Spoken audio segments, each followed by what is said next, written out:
이 판결문에는 기자들이 세봤어요. 이재명 대표의 이름이 104번 언급돼 있습니다. 14번도 아니고 104번 언급돼 있다. 판결문 속 이 대표의 흔적, 적어도 이화영 유죄 판결문에서 이재명 대표의 지분은 상당해 보입니다. 자, 먼저 하나하나 살펴볼 텐데, 첫 번째, 지금부터 김진애 돌직구쇼에서 분석해드릴 이화영 유죄 1심 판결문의 주요 내용. 첫 번째는 바로 재판부가 최종 결재권자를 사실상 이재명 당시 경기도지사로 판단했다라는 대목입니다. 이게 향후 이 대표 기소 국면에서 상당한 영향이 있을 것으로 보입니다. 함께 보시죠. 기존의 이재명 대표 측 주장은, 반박은 나 몰래 이화영 지사가 부지사가 알아서 했다라는 주장이었는데요. 입수된 1심 판결문 속에 재판부는 그것과 다소 배치되는 판단을 했다라고 오늘 동아일보 등은 해석하고 있습니다.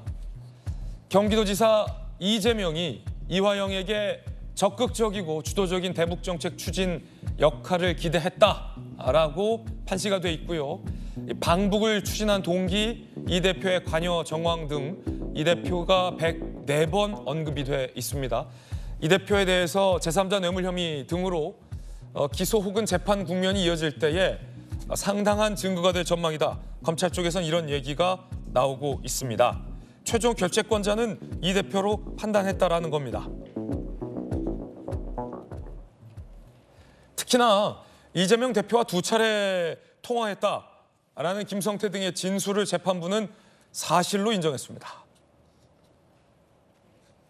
김성태 진술 일관되고 구체적, 신빙성이 있다라고 본 거예요. 김성태의 진술은 이렇습니다. 이화영에게 이 지사에게 보고했냐라고 묻자 당연히 말씀드렸다고 말했다. 2019년 1월 이화영이 이 대표를 바꿔줬다. 그래서 열심히 하겠다라고 했다라는 중국에서의 이 지사와의 통화. 2019년 7월 이화영이 이 대표 바꿔줘. 나도 같이 방북 추진하겠다라고 말했다라는 필리핀에서의 통화. 이 2차례의 당시 이 지사와의 통화를 재판부는 신빙성이 높다라고 본 겁니다. 사실로 인정한 겁니다.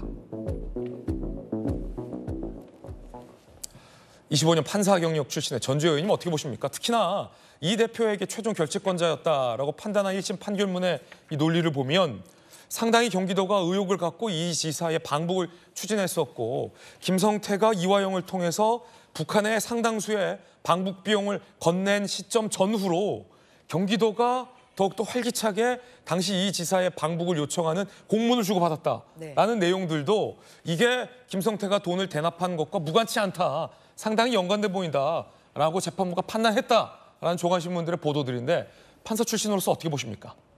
지금 이 대북 송금 사건에서의 가장 중요한 부분은 결국은 뭐 이재명 대표가 피고인은 아닙니다만 이런 사실을 관여를 했는지 또한 알았는지 뭐 이거 아니겠어요?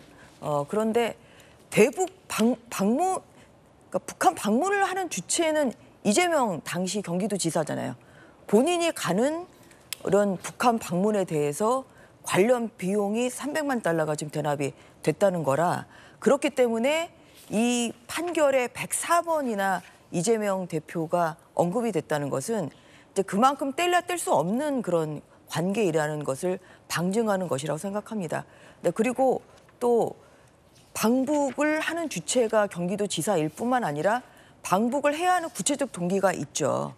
2018년 9월에 우리나라에서 북한을 방문했을 때 방북 사절단에 이재명 당시 경기도지사는 빠져 있었고, 대신에 그 당시에 오히려 잠재적인 경쟁 관계였던 박원순 서울시장은 좀 포함되지 않았습니까? 그런 것 때문에 대권을 염두에 둔 이재명 경기도지사는 북한을 방문을 해서 본인의 존재감을 드러내야 될 그런 필요가 있었다. 그리고 또 쌍방울은 쌍방울대로 대북 사업을 통해서 어떤 수익을 누릴 수 있는 그러한 위치에 있었다. 예. 근데 이러한 것이 다 일맥상통하게 예상하게 일치하기 때문에 그렇기 때문에 이제 이것이 결국은 이재명 지사로서는 방북 추진을 해야 될 적극적 동기가 있었다. 그리고 이것을 실행할 주체는 그 당시 평화부지사였던 이화영 지사였다. 근데 이것을 경기도지사가 모를 수는 없는 것이죠. 그래서 가장 이제 중요하고 관심 있는 것은 이재명 지사가 이것을 알았을까 또 보고가 됐을까 이런 것인데 이제 김성태 쌍방울 전 회장의 구체적인 진술에 따라서 이러한 것이 좀 드러났다. 이것이 이 판결의 요지이고요.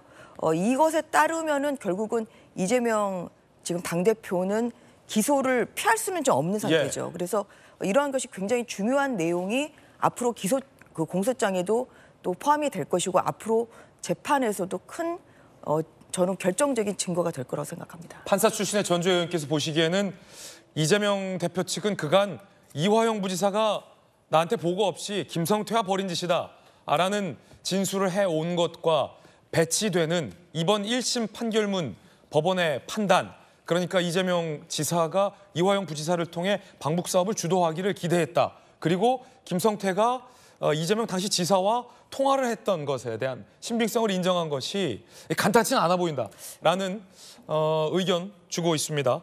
향후 재판에서 어떻게 달라질지 모르겠지만 적어도 1심 재판에서는 이 대표 측 주장과는 조금 배치되는 1심 법원 판결이 있었던 것 아니냐. 조간신문들은 이렇게 분석하고도 있습니다.